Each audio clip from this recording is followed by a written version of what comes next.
check out Spence's last couple fights. We on, baby. Yo, what's going on, guys? Fresh and Smooth here. Fresh and Smooth Boxing TV, man. Look, we're just coming in to jumping right to it, man. We got no fights for Spence this year. Errol Spence Jr. not fighting this year. It's unfortunate, man. We were thinking we were going to get the Thurman fight. I just wanted to see him in action, man. I want to see where he's at. I mean, before, since Crawford's fighting this year, I was hoping he can get a fight in before they fight. But, like I said, I'm not putting too much light on that fight anymore. We're just here to talk about Spence not fighting, missing out on the Thurman fight, and what's next for him. Man.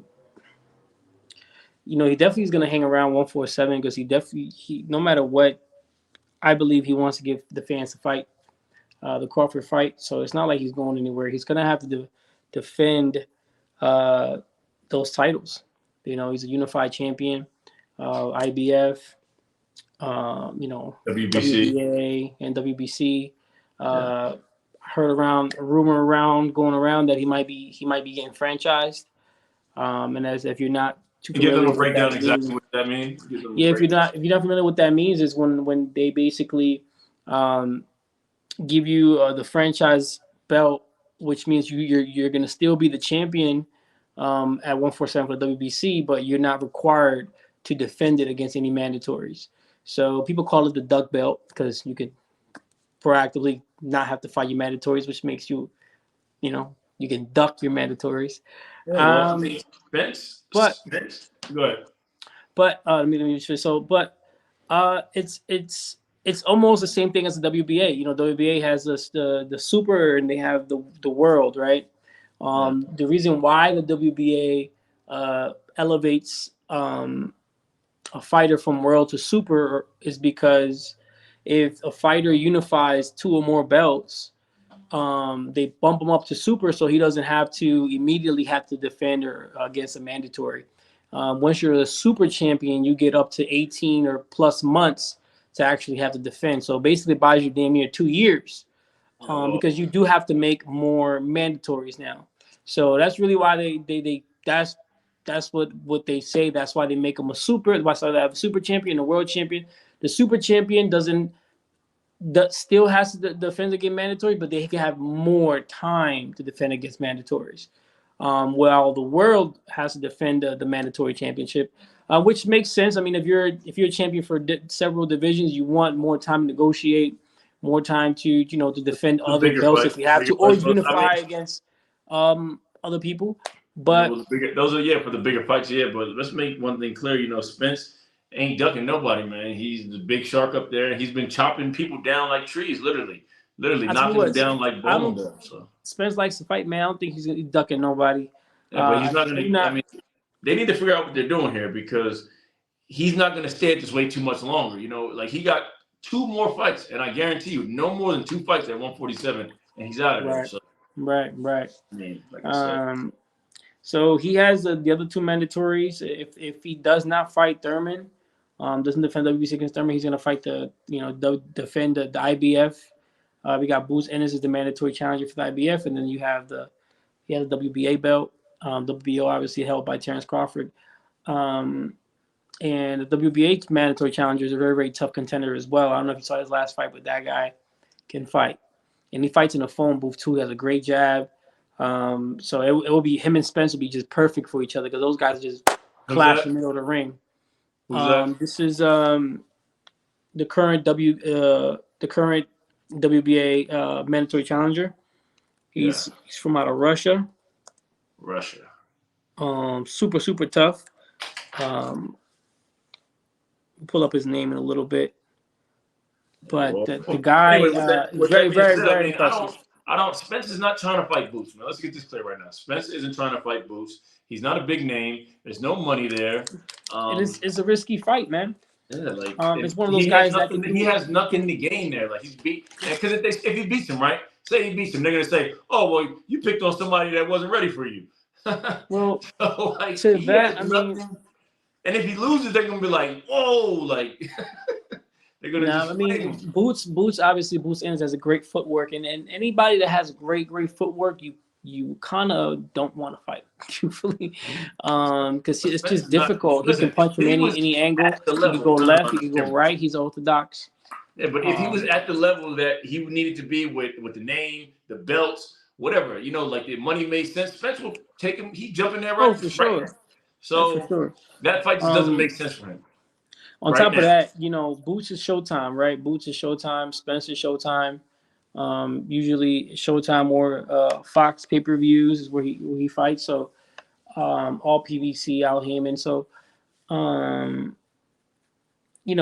so it's almost like they want to. If I was Showtime, I wouldn't want to put my guy Boots up against Spence right away. You Well, know what I especially mean? when Like he don't lose. I want to build Boots into a household name. Yeah. He's that skilled. He has such a high high arsenal, a high arsenal of everything. to go. So He's I not. want to keep him around. I'm hoping that truthfully I don't want to fight him against Spence. I want Spence to hurry up, move to 154, and I want him to go ahead and fight these other Yes, top catch the torch 147 after pound. that and carry the wave. You know what I mean? Yeah, well he could carry the 147-pound division after Spence and And Crawford. we're not saying that's not a fight that can't be made at 154 catch weight later on down the line. Yeah, But for sure. right now, that just doesn't make sense for him. Now, what does make sense for Spence is Keith Thurman. Keith one-time Thurman. Keith one-time Thurman. Where's he at? We got Keith one-time Thurman, 30-0, 1 loss, 22 KOs. Like I say, Keith Thurman, they're both seasoned dudes. I mean, I think that'd be a great fight if he can't get Crawford. Who else are you going to get? Like, that makes sense. It's going to make money. That's the only fight that makes sense to Keith Thurman Put fight. it in Dallas. Put it in Dallas. It's going to make money. And it's a good fight. I mean, Keith Thurman, even though he hasn't been looking great, I'm sure he'll rise to the occasion and we'll get some. What we need it's a good fight. There, Keith Thurman ain't going to run or anything like that from him. Keith Thurman is a very smart fighter in the ring. I don't see him ducking in challenges. And at this stage of his career, it's what he needs to actually, go to the next level. To actually put himself in a position where he's thinking, yo, I could probably not win this fight. And I don't think he's actually ever had that big fear. I mean, I think he's a very confident fighter. Pacquiao. But he got it with Pacquiao for sure. Well, not really. I mean, he thought he was gonna run through Pacquiao. Anybody he's fought, I felt like he's always been super confident in him winning. The only guy that I feel like that he avoided fighting and now he may have to, or should want to, is Spence, and that's the only one guy that every time I hear him talk about Spence, it's not the same. It's not the same confidence that he usually carries when he talks about other, welterweights. So I think he would, but he said in the interview, that's what makes him go the extra mile, put himself in that process in his mind where he feels that he's in danger. And it made him make him train a little harder, make him feel like he has to be at 100% in order to beat Spence. So I'll be excited to see that fight. It would definitely be a great fight. I mean, it just makes sense for them right now where they're at in their careers. I mean, if not, Spencer's going to be moving up, man, because he's not going to be sitting around waiting for Crawford. We know that. It's just a headache. It's just a headache spin. It's a full headache right there, just dealing with that whole. I just want to throw that, just get out of here. You know what I mean? But I want to pun it. Another fighter. At the same time, the fight's not happening. Where I want to just throw something. We got another fighter not fighting this year. And by the way, Spence is like he got in a car accident. He usually fights. The last couple of years, he's been fighting once a year, or he skipped the whole year. So I mean, Spence doesn't fight ever. So he needs to be more active. And that's why I was saying I wanted him because it was a real good buildup with him and Crawford. They were both fighting, boom, boom, winning, and it was like, boom, it's time to fight. November 19th. It sounded good, and now I fell back. I think they both need to get another fight. And if they can't make the next negotiations, man, you got to move on and you got to start taking out other people. And you're not going to sit around and wait for this guy and be bad mouthing him and saying this and no. We're going to just move forward and just go for the next big thing. That's my take on the thing. But that's the take with Spence. He's not fighting this year, and what's next for him? We're waiting. Let's go with Tank. Hopefully early next year we'll see Spence. And with it's Tank Davis, Javante Tank Davis, 27-0, 25 KOs. He just tweeted yesterday he'll be in the ring in January. So this is from the man's. I seen a video with Ryan Garcia's dad saying that the fight's made, the fight's happening, and that's Ryan Garcia's dad. Absolutely. So we're thinking the fight. The networks are gonna have to figure it out. Showtime. If We got Tank's Ryan fighting on Garcia, Showtime, 23-0, 19 KOs.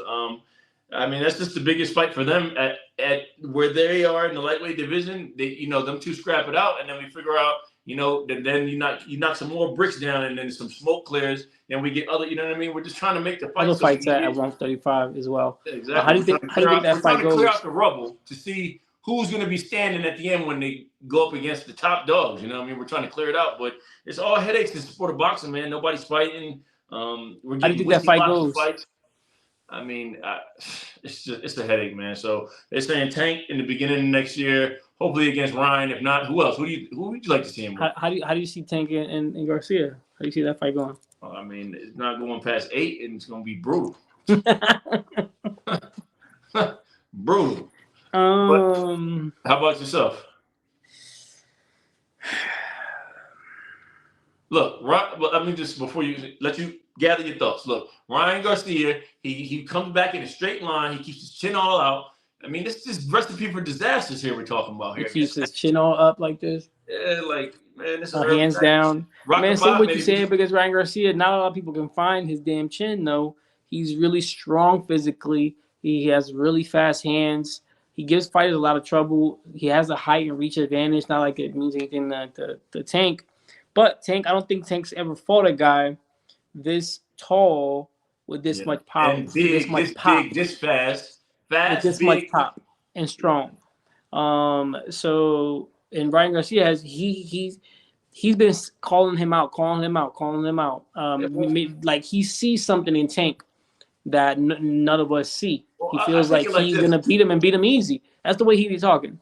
Yeah, well, I mean, it's all everybody said from the outside looking in, but I think in the beginning, I'm gonna tell you what.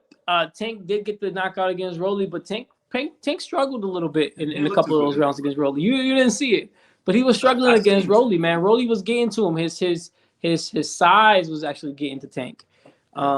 So we'll see. I mean, I see Tank knocking him out viciously as well to the body, or just hitting him with some. Oh man. Well, I mean, I think Tank is going to try to box a lot in this fight, and catch him. That's not it. I don't want Tank to try to box. You see how he fought. Anytime he fights tall guys like that, he does the bully style. Look when he fought Barrios. I mean, he got behind on the scorecard, and if he wasn't going to knock him out, man, it was going to be.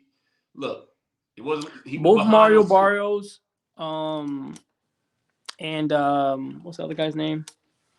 Both tall, lanky. Talking about what's his name? 126 pounder. Yeah, De Los Santos or something like that. No, not De Los Santos. I should have his record in front of me. I'm skipping his name right now, but he knocked him out too. The guy he hit him with the uppercut in the corner. So he isn't that what's how you say his name? Los Santos, no? Santa Cruz. Santa Cruz. Santa Cruz, man, I love Santa Cruz. I'm still a big fan of Santa Cruz, but you saw Tank he was just a lot bigger in a way. He was a lot stronger than Santa Cruz, and he wasn't really in the mood to sit there and try to box with Santa Cruz. You saw in that last round when he got him knocked out, he was really just coming forward and didn't care. He was just bullying him. Yeah, and we'll see if he could actually do that to Ryan him, just like Ryan Garcia. Yeah, because he has his walk forward bully style. We'll see if he can do it to Ryan Garcia. We'll see if he can bully Ryan Garcia. Yeah, and that's the beauty in it. But like I said, we're not going to give this too much clout. If the fight doesn't happen, we're moving forward. So we have to move forward. Who would you like to see him fight? I mean, I'd like to see him get in there with Loma or what's his name, Shakur Stevenson. I mean, these are the next at hand dudes. That's just what it is. We want to see those fights. I think it's more probably. Honestly, he's probably going to end up fighting somebody on the Showtime roster. Yeah. They're probably throwing somebody else. that everybody else already beat, just to get him a fight. You know, get him paid, Well, we're get him to knock tired of it. somebody else out. We're tired of it. But I'll tell you what, maybe not, because Tank's last fight Broke record breaking broke numbers at records, Barclays. and it's pay per view. Tank's pay per view now. Yeah, he's So if they want to sell tickets, they got to give him an undefeated, tough guy. Yeah. They got to give him somebody that people are going to want to buy the pay per view and buy and pay to see him. So they can't just give him some whatever. Like I just said, Ryan Garcia, Shakur Stevens, Lomachenko. You know what I mean? Like, these are the names that are right. That's who else we got? Nobody. Devin Haney. Man, look. I'm leaving that out, man. You know, let them weed it out down there first. You know what I mean? And Devin Haney looks like he's gonna have his hand tied with Loma, but obviously, yes, we want to see him fight. I want to see him fight Devin Haney, but the fight gotta make sense. You know, I mean, they gotta come together. Right now, that's not a like Devin Haney. Maybe they'll give him. Maybe they'll give him the guy that just fought Loma. You know, Jermaine Ortiz. He looked good against Loma. Tough guy. Tough for anybody. Tough fighter for anybody. So maybe they'll match him up against Tank. Maybe they're able to get him over to Showtime, and have that'd be a good fight for Tank. But maybe they'll match him up. Maybe he'll get the Pitbull Cruz rematch, even though Tank kind of doesn't want to run that one back. But Pitbull Cruz been knocking dudes out, and somebody's gonna have to see him.